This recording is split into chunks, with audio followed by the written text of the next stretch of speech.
I'm in the capital of Kiev. Obviously, it's a sunny, beautiful day. People are going about their daily lives, keeping in mind that there have been sirens going off in the capital since this morning. I've already counted about 4 of them. That doesn't disturb us anymore. I mean, after 6 months of this incredibly cruel and I would say stupid war that Vladimir Putin has initiated against Ukraine, people are accepting these things as normal, as is, I think, typical of human beings. If Vladimir Putin is counting on, bringing Ukraine to their knees through sheer terror, then I think he's miscalculated. It's not happening. Ukraine is, in its 31st day of independence, 31st year of independence.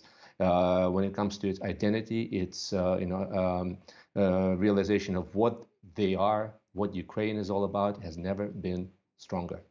I think many people, not least of which was Vladimir Putin, were surprised by how much resistance has come from Ukraine. Something that the Russians thought would be resolved in 3 days is still dragging on 6 months later. How have the Ukrainians been able to keep up such strong resistance against the massive force that's Russia? Well, obviously, you have to consider that this is a war for survival. It's very simple. Ukrainians, I mean, those who have been able to flee, women and children, have fled. There's 6 million of them in Europe. But the men have not only stayed, but a lot of men have come back from the countries where they were working as guest workers, from countries of Western Europe, Poland, etc. They're back and they're fighting. It's one of those moments when you have to stand up and be counted,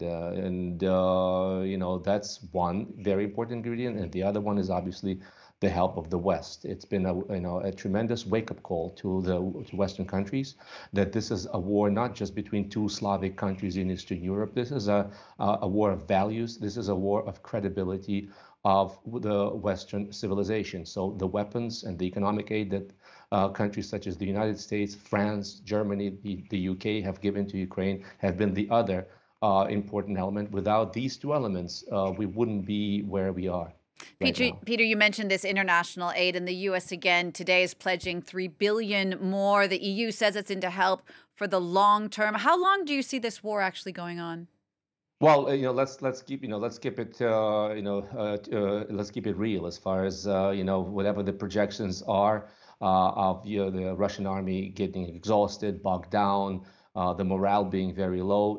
Russia still has a lot of weaponry. It still has the ability to continue calling reservists and recruiting people, including prison inmates, which it has been doing to recruit them to the war, to Ukraine. So Russia has a very strong fighting force to keep this going for a while yet. And Vladimir Putin's goals have not been fulfilled in Ukraine. His goal remains control of Ukraine and obliteration of Ukraine as a fully independent state, or at least a state independent of the Russian Federation. So for as long as Vladimir Putin is alive, I'm afraid that we're going to have this conflict with Russia, but probably with a lower level of intensity, simply because neither side can keep this up, this level of warfare, for much longer.